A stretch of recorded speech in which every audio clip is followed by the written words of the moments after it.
Scientists claim they've pinpointed the Garden of Eden. But can we take these assertions at face value? Be afraid. This controversial claim stirs up questions that challenge long-held beliefs and scientific understanding. The Garden of Eden, often considered a myth or spiritual allegory, is now under the microscope as a potential real location. Has the cradle of humanity been hiding in plain sight, or is this another case of science and faith at odds? You're about to dive into an exploration that blurs the lines between myth and reality, questioning the foundations of what we know about the origins of mankind. Let's debunk this mystery together. Whoa, it is true.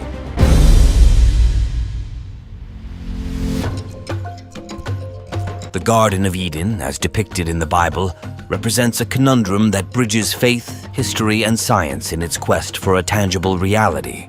The biblical account, particularly in the book of Genesis, provides a geographical anchor to Eden, suggesting not a mythical realm, but a physical one. It describes Eden as a lush garden from which a single river flows, branching into 4 significant rivers, 2 of which are known to us today as the Tigris and Euphrates. This description has led scholars, theologians, and even adventurers to posit that the remnants of Eden could be somewhere within the vast landscapes that encompass modern-day Iraq and parts of the Middle East, known historically as Mesopotamia, the cradle of civilization. However, the identification of Eden's precise location is complicated by the mention of the Pishon and Gihon rivers, names that do not correspond to any known rivers today. This discrepancy has puzzled historians and geographers alike, leading to various hypotheses. Some have speculated that these rivers might have dried up or been rerouted due to natural disasters or shifting landscapes over millennia. Others suggest that these names may have been symbolic or allegorical, representing rivers or areas of importance lost to history. The quest for Eden is further complicated by the dynamic nature of the Earth's surface. Plate tectonics, erosion, and sediment deposition are just a few of the geological processes that can dramatically alter the landscape over time. Rivers can change course, dry up, or emerge in new locations, and entire ecosystems can shift. This fluidity makes pinpointing a static location for a garden described thousands of years ago exceedingly difficult. Moreover, the quest for Eden is deeply intertwined with theological interpretations and scientific inquiries. Attempts to locate Eden have often been driven by a desire to validate biblical narratives, to find a physical connection to a spiritual story. This has led to expeditions, archaeological digs, and extensive research, all aiming to uncover evidence of Eden's existence. Yet, despite these efforts, the Garden of Eden remains elusive, a geographical conundrum that tantalizes and confounds. In exploring the geographical conundrum of Eden, we must also consider the broader context of ancient Mesopotamian culture and mythology.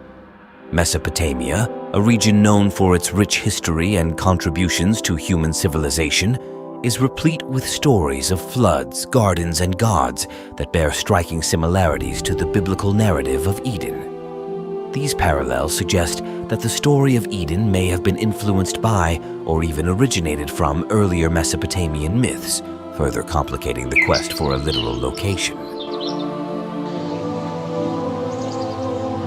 Theological interpretations often view the Genesis account as a foundational story, one that explains the origins of humanity, sin, and the relationship between God and man. This perspective sees the Garden of Eden not just as a physical place, but as a theological symbol, representing a state of innocence and communion with the divine that was lost due to human disobedience. The quest for Eden highlights the debate on how to interpret ancient texts, as literal historical accounts or metaphorical spiritual truths. Theological interpretations emphasize moral and spiritual lessons, while scientific inquiries seek tangible evidence.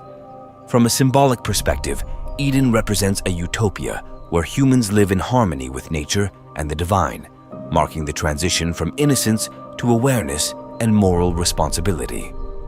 The legacy of Eden has influenced art, literature, and theology across cultures and centuries, inspiring countless works. The story continues to resonate because it addresses fundamental questions about human identity, origins, and purpose. The Garden of Eden remains a potent symbol of humanity's highest aspirations and deepest fears, leaving us to wonder about its true nature. Was Eden a real place on Earth, or is it a metaphor for something deeper within the human psyche? The answers remain hidden, waiting to be discovered.